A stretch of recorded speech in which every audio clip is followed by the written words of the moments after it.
Welcome back, everybody. Today we're going to be talking about how to improve your communication in marriage.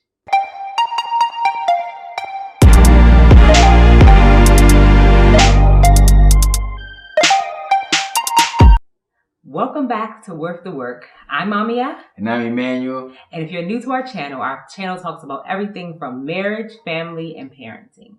All right, thanks for joining us today. So today we have for you a great conversation around communication, but we're not here to give you a laundry list of communication strategies. You can go and Google that and find out on your own. But what we really want to do is talk to you about expectations in marriage as it relates to communication. Now, if you looked at our last video, remember we talked about expectations in marriage in general. And so what we have coming up for you is a 4-part series on realistic expectations as it relates to communication, money, intimacy, and compatibility. So with this first video, again, we're tackling communication, which is a big issue for all relationships, let alone marriages. All right. Mm-hmm. So to start, we think that obviously we go into marriage with far too many unrealistic expectations. Yeah.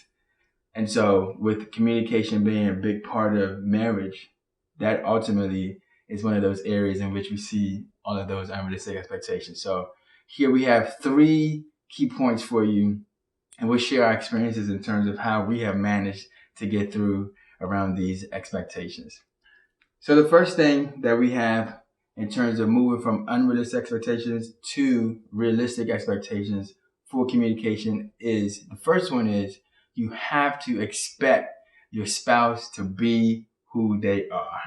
Yep. And I think in every relationship, everybody has their unique style of communicating. Yep. And it just so happens that a lot of the time in marriage, the 2 parties have very different styles of communicating. That's right. And they are who they are. Yes, who you thought they were before you married them, and exactly who you got when you married them. Exactly.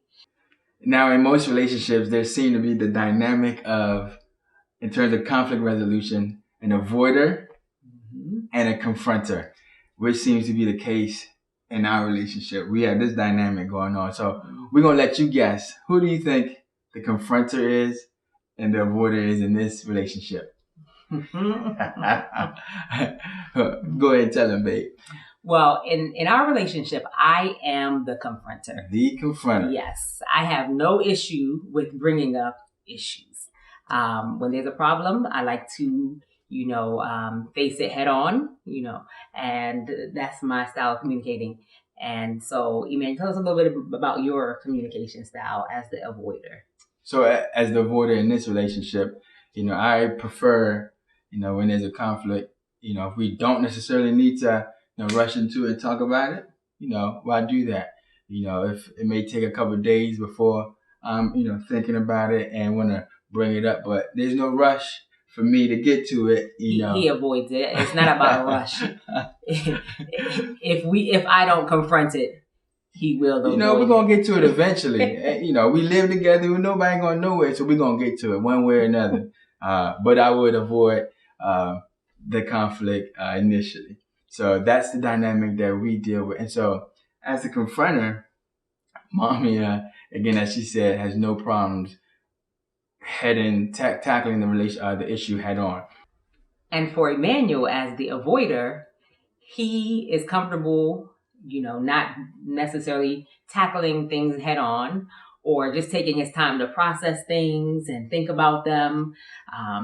He's really analytical when it comes to conflict. And so he, takes his time and he won't bring in things up, and I, confront. So now with these 2 different styles, what happens?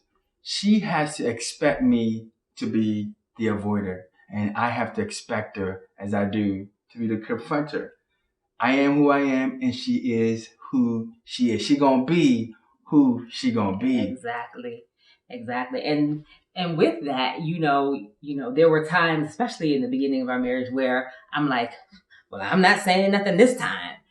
But in order for anything to be resolved, the confronter, which is me. That's my natural bent. That's what I'm, what comes easy for me. That's what I've been used to. I come from a family where we address issues. So that's really easy for me. So because of that, I had to learn to embrace that's going to be my role in the marriage, and know that in order for us to resolve conflict, it would have to be me who would have to confront the issue. And one of the most important learnings for us on this is that I have to accept that about her. She has to accept this about me in terms of how we handle conflict. We're not going to all of a sudden change. I'm now going to all of a sudden be the confronter and she starts to avoid issues. It's not going to work like that. And so she has to accept me as the avoider. As much as it gets on her nerves, as much as she has told me over and over, why didn't you, how come you didn't? She's accepting the fact that I'm probably not going to raise the issue. I may at some point, but not right away. And so it had to be growth to realize that, listen, we are who we are.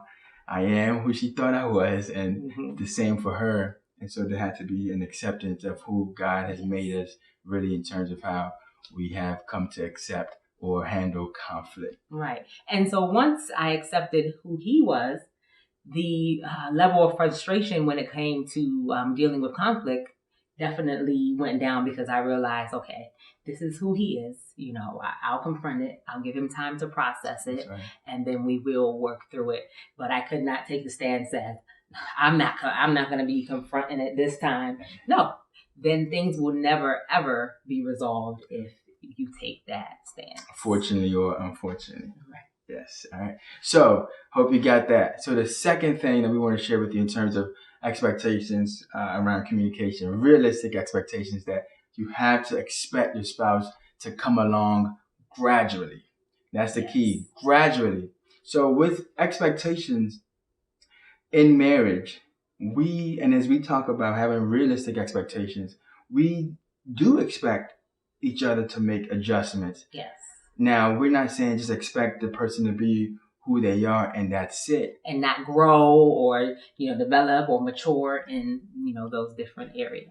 But as we make that expectation in terms of coming along gradually, there is that room. We create that room for growth. We create that room for development. Whereas she's not expecting me in terms of how we've talked about what we want to see from each other, the adjustments that we need to make, that we're not expecting to be overnight.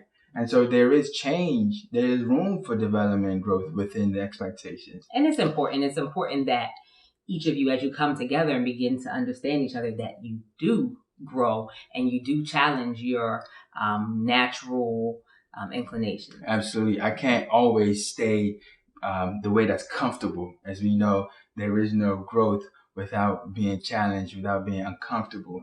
But the key, though, is to remember it is gradual.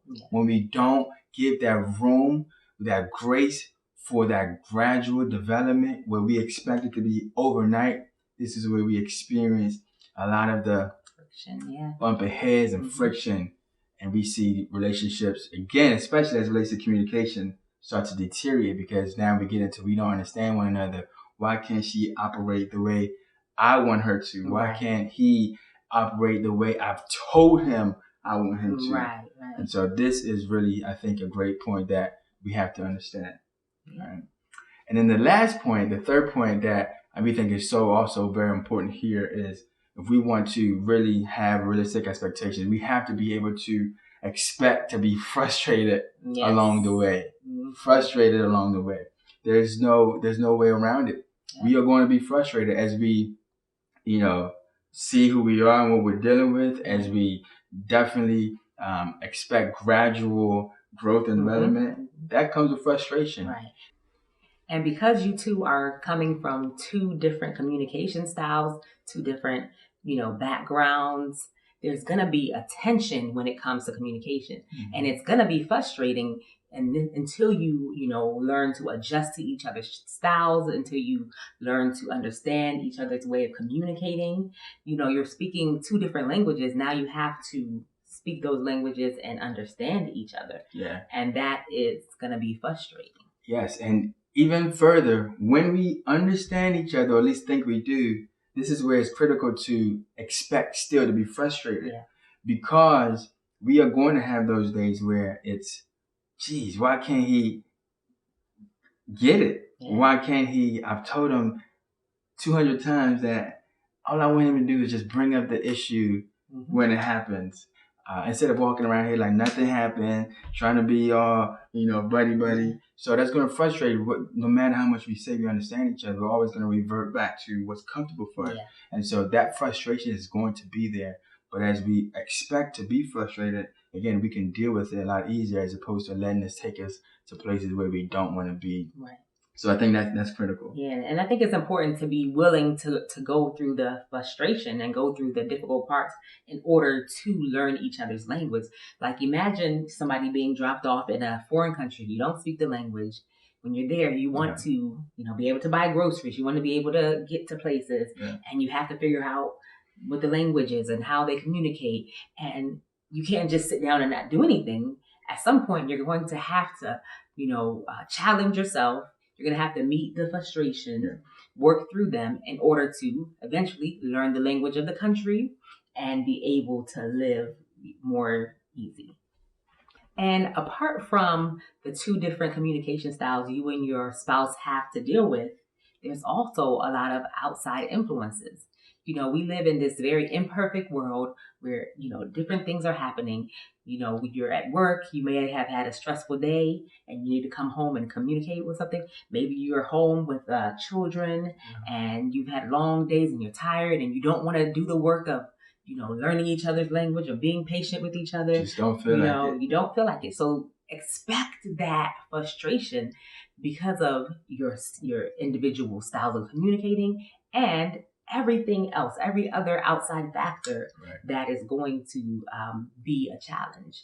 Well, so we have found that keeping these in mind has definitely helped us prepare for the challenges in communication, and we've been able to work through them successfully. Yeah. We've been able to come to a place where our communication is healthy, despite the challenges of trying to bring our different styles together and make it work, and it has.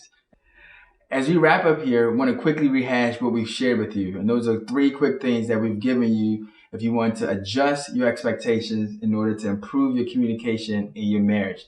And those 3 things are: expect your spouse to be exactly who they are.